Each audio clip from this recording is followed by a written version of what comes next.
listening to Overwatch League Daily, your daily source for Overwatch League news, scores, and more. Here's your host, KickedTripod.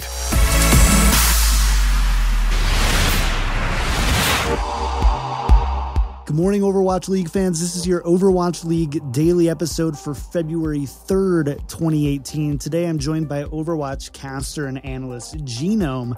We're going to go ahead and discuss yesterday's match between the Seoul Dynasty and the Houston Outlaws. We're also going to go back 2 days and discuss the match between the London Spitfire and the Seoul Dynasty. I don't have any footage for that one, so if you're watching on YouTube, just beware. It's not there. But before we get into all that, let's go ahead and take a look at the scoreboard brought to you by patreon.com/OWL Daily Show.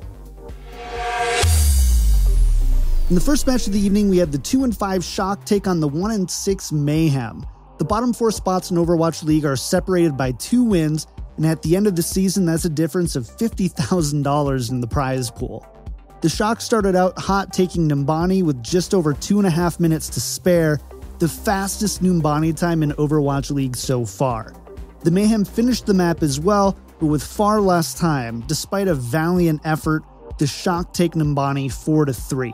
On Anubis, the Shock would finish the map before holding the Mayhem to just 1 point, making it 2 maps to 0 at halftime. On Ilios, the Shock keep rolling, taking the Well and Rune stages 100-0. And go up 3 maps to none.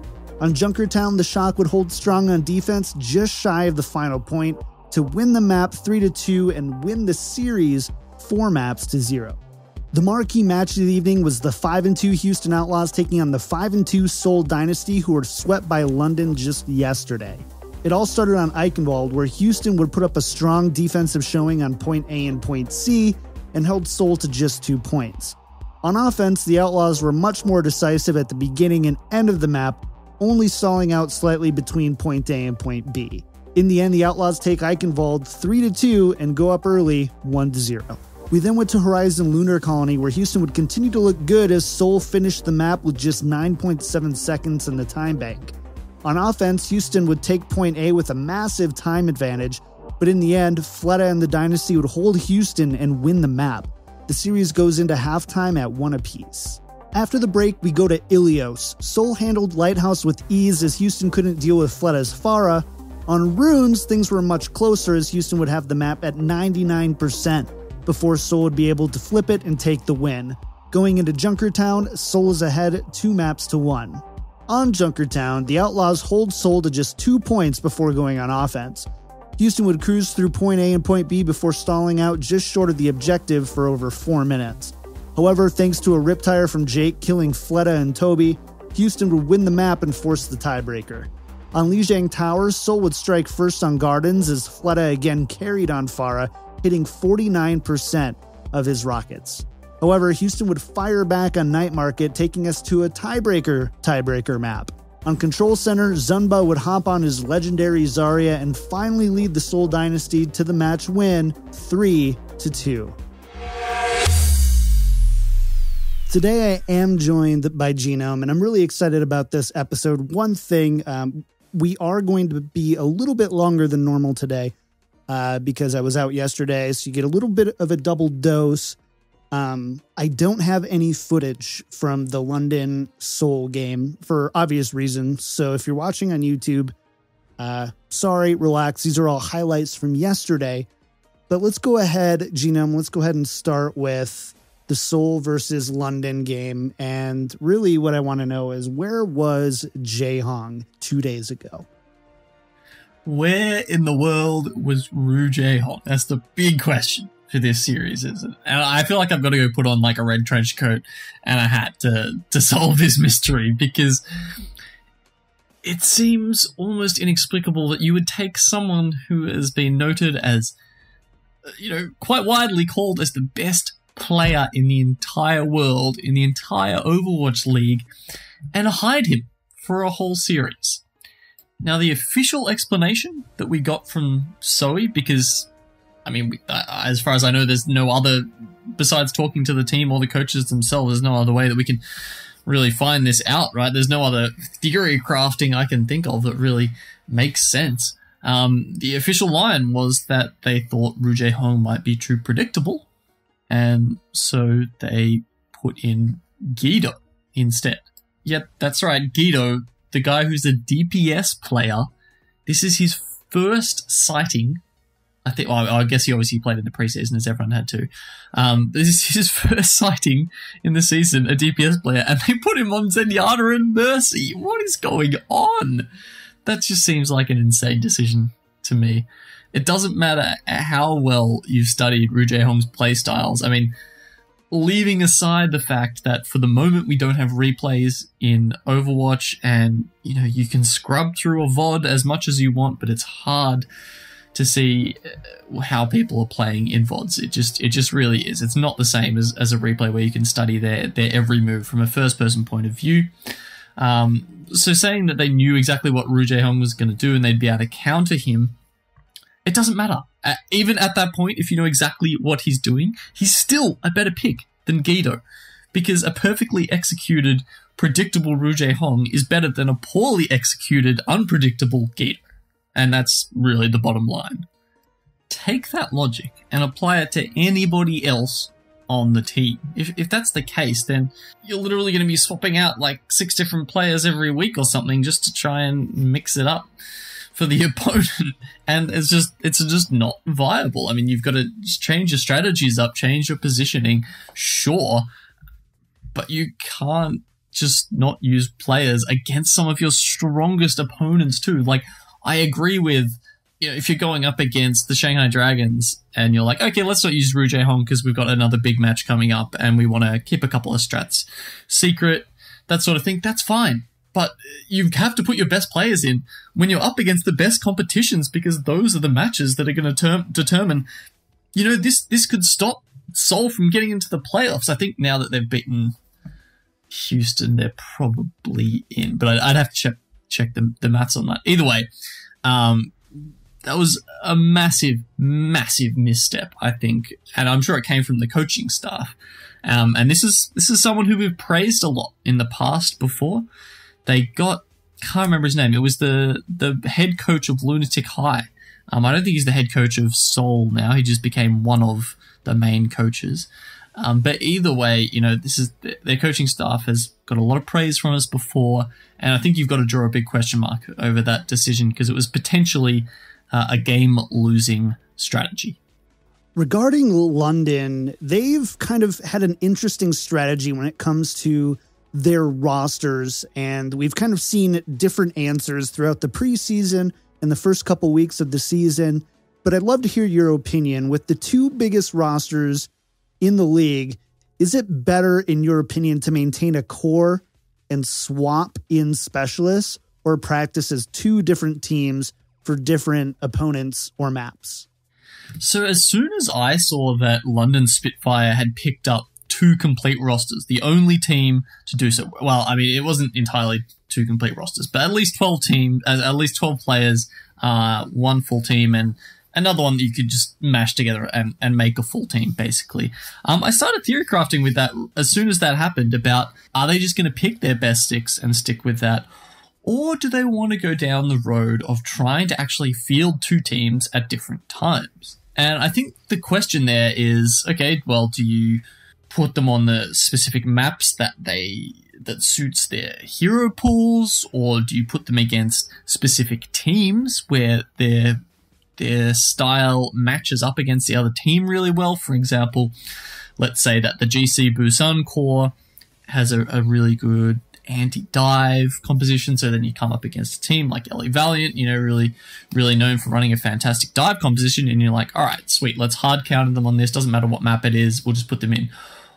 Or because you have such a restricted map pool, which, I know Pixie talked a bit about yesterday, and I actually agree with him on a lot of those points, that having a smaller map pool is a good thing. On balance, there's definitely negatives to it, of course, but I think on balance, it's a good thing. So if you've got a really small map pool, 8 maps, you could get each team to practice 4 maps only. And that's such a small amount. That means you could be practicing every map every day if you really wanted to. And you could just, the strategies, the nuance that you could pick up if you were dedicating yourself to such a small map pool, I think would actually be intense. But this does come back a little bit to what we just talked about with Ru Jae-hong, which is, are these particular specializations actually worth dropping some of your better players who just tend to be better in almost every situation? And I think the answer to that is no. And therefore, the answer to the original question is that I think sticking with a core is generally going to be more beneficial. Just in the way that New York XL was starting to bring Pine out on control only, I would love to see, London have their backup 6 practice like one map only, or, maybe the assault map or something, right? And just come out and like blow the other team out of the water when they're playing Anubis or something like that. That'd be really fantastic. And I think it's definitely a possibility in the future. But that would also necessitate you cutting the team like pretty strictly into 2 halves so that they get to go and practice their separate things. And because of the specialization we're seeing in Overwatch, where you really want to bring in the players that have those special DPS heroes, you need your Pharah specialist or something when you're going to play Oasis, that kind of thing. As a result, I don't think we're ever going to see a Chinese wall, as it were, separating the 2 teams within one Overwatch League team to go and practice and play entirely separately. The last question I had for you, and then we'll get on to yesterday's game, was about the Spitfire's defense on the first point in Numbani. What happened there? I don't care if you're an Overwatch League team, if you play in open division, you're a bunch of golds, just playing quick play for fun and trying to improve. You need right now to go and watch the London Spitfire VODs if you want to get good at Numbani defense. These guys are the masters of it. This isn't the first time they're full held either. I believe it was against Philadelphia Fusion. They also played an amazing counter dive composition, and today's was a little bit different. They were going up against, a 3 DPS Pharah composition.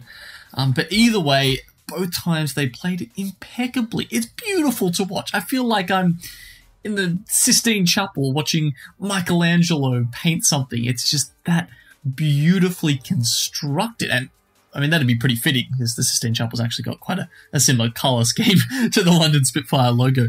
But what was really special about the way they did it today against Seoul was that they really controlled the game right from the get-go. They had Birdring on the Widowmaker, supported by his Mercy. He pokes out on the bus right at the start to get some information, and then rather than sit back and let themselves get plugged away at by damage-boosted Pharah rockets, they take the fight to them. So what you see is Gesture. You see they're setting up for a dive, right? And they're just trying to edge their way up Main Street so that they get to peek out where the Spitfire are on the defense and then take the dive. But Gesture doesn't let them do that. He sees Seoul creeping up, and he decides to challenge them on the Winston, uses his bubble, and just doesn't give up that ground for free, while at the same time not ever risking his own life. And it was these kind of plays where London were just constantly taking the initiative and never really letting Seoul have a fight on their terms. We should also probably have a bit of a discussion about Guido, because coming out in this first map, of course, everyone's just like, well, where's Ru Jae-hong? And now we've already talked a little bit about that.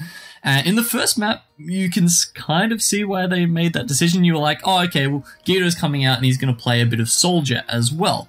Now, we know Ru Jae-hong has a fantastic Soldier, so it's not, the question wasn't entirely answered, but at least there was some semblance of like, oh, maybe this is, they want a DPS player more than they wanted the Zenyatta here. The problem was they only had 4 minutes to take this first point, and Guido, although he started off with Zenyatta, switched to 76, got attack fires, and then switched back to Zenyatta at the end, he never got a Transcendence. In fact, I don't think he got past 20% on his Zenyatta ult. So they were surviving the entire time with only a Valkyrie to go with. They had, I think, one single Valkyrie from Toby come out, and that's all. And in the end, that made a massive difference when you saw how well London could prolong fights by having Hagapun's Transcendence come into play, and also their Valkyrie as well, of course.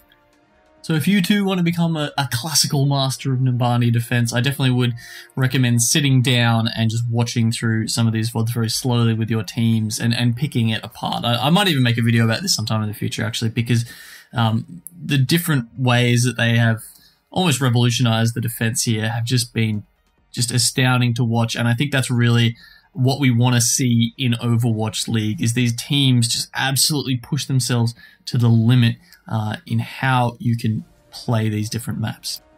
Let's transition to today's games then. And I want to talk with you mostly about the Outlaws versus the Dynasty, because it was honestly probably the only really interesting game that we got to see yesterday. And the first question I want to ask you is, how do you feel that Houston has been coping without Linkser playing across from Jake? And subsequently, how do you feel like Clockwork has been performing? Houston have been coping quite well without Linkser, really. And I think you have to give that credit to the 5, well, I guess 6, because Boink seems to be used interchangeably with the other 2 support players. So the other 6 players that Houston have been using regularly, I'm going to give the credit to them and not Clockwork in this case. They definitely would have hoped to have taken every map against San Francisco Shock, got a clean 4-0, and the fact that they got a 3-2 result against Seoul was pretty huge. But I think it was, as Bren said during the day, it just leaves you wondering what could have been if they also had Linkser in the lineup. The fact is that when they're playing with Clockwork, it looks like they've got a limb cut off. When Linkser's there, they've got a strong backline. If he's on the Widow, he's always a threat, and the other team's worrying about both Jake and him. When we saw Seoul today, they definitely gave Clockwork the respect that he deserved. Especially on Horizon, he was playing a lot of Widow. They were, staying out of the sightlines, making notch. It wasn't like they were just, contesting him all the time. You didn't see like the Zen popping out and just throwing orbs at him constantly or something like that, because they don't think he can't get the headshots. But you didn't see them really worrying about him too much. Every now and then they just send the Diva up there to deal with him. But when you've only got Jake to worry about, when he's the real threat to you, I think he becomes a little bit more predictable, because Jake, he likes to go in and make those plays by himself, and they work spectacularly a lot of the time. But if he's the only one doing them, then I think it's actually kind of easy to start working around him. And that's why you really need that double threat with Linkser and Jake coming around. So we're in a situation right now that despite Seoul's very strong start to the preseason and the regular season, they've now lost to NYXL and London. With those results in mind and how they've been playing against teams like Houston, do you think that we're in a situation right now where Seoul is currently the weakest of the all-Korean rosters? If there is one thing that we have seen so far in Overwatch League, one thing we've discovered, it's how close all of these top teams are. And I think, you'd honestly have to play 10 matches out between them to really work out who is the better team between 2 of them. So just taking a single match between these guys, they only got to play 4 maps on each other. Who knows? You could have reverse played the other 4 maps and it could have been a completely different result. So I think it's a little too early to be definitively saying that Seoul is the worst out of these 3. And increasingly, I'm starting to think about stage 2 as well, because it's going to be a completely different game. The meta is going to change so radically. Getting Mercy out of there, a lot of these funky comps that all of the Korean teams have been bringing out and playing around with, they're not going to be very viable anymore. So you've got to wonder who's going to be better once we go back to more of that sort of Lucio Zen, the dive meta. The extra kind of things that we're going to see now that Junkrat isn't around, and the stars like Jake or Wakid or Prophet, anyone who's been, bringing out a fantastic Junkrat, how's that going to change how these teams perform? So we're close to the edge of stage 1 now, and sure, Seoul has probably got the rough end of the short end of the stick in stage 1, but I think going forward, anything could happen. And honestly, I'm expecting Seoul to improve here. They've got a little bit of work to do nailing down how they use that secondary DPS slot. where they're slotting in Munchkin and Bunny to try and really get the best out of them and get the whole team working as a six together. So, the Spitfire and New York XL have both worked that out a lot better so far. But if we end up going back to a more tank-centric meta, then, a vote for Anna is a vote for Jae-Hong. That guy is going to come back in. We've seen him use the Ana on Nambani and Dorado and places where her range makes her a little bit more viable. But if we see her come back into the meta, then, bam, that's a huge advantage that Seoul will have over the other teams. And this actually just came to me, and it's a little bit out of order, but I want to go back to Clockwork for a second, because Clockwork has traditionally been a tracer specialist. That's what we've seen him on. That's what most people expected him to play, the role that he was expected to play on the Outlaws. But they switched it up this time and kept Clockwork kind of on hit scan, playing Soldier, Widowmaker, and keeping Jake on the Junkrat and the Tracer. How did you feel that played out for them in this one?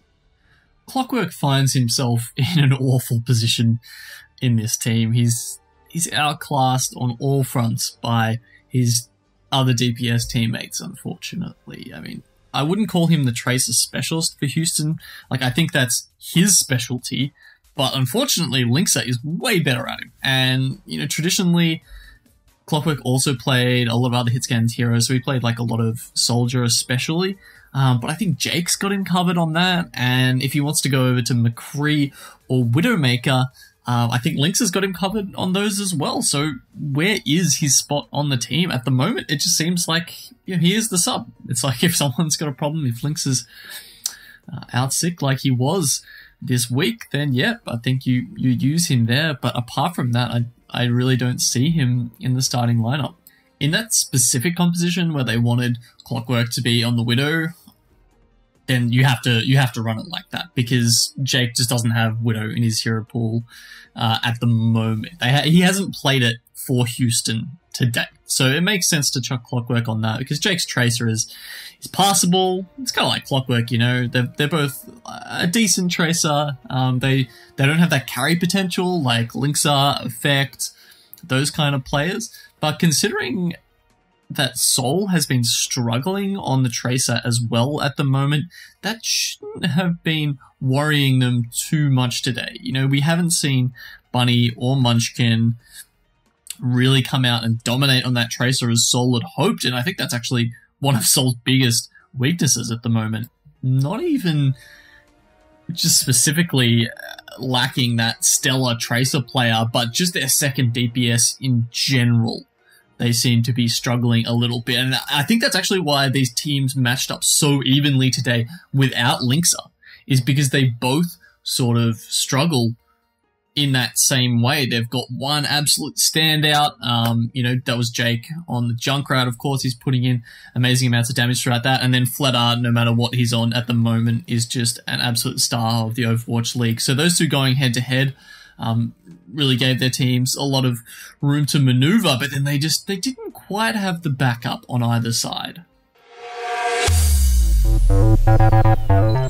My thanks to Genome for stopping by on the show and giving us his insights into these last couple of matches.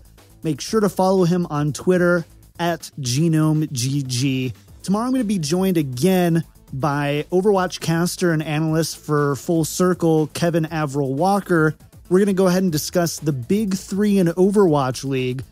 That's London, Seoul, and NYXL in the scope of the Overwatch League and the standings and how the all-Korean rosters are faring in Overwatch League so far.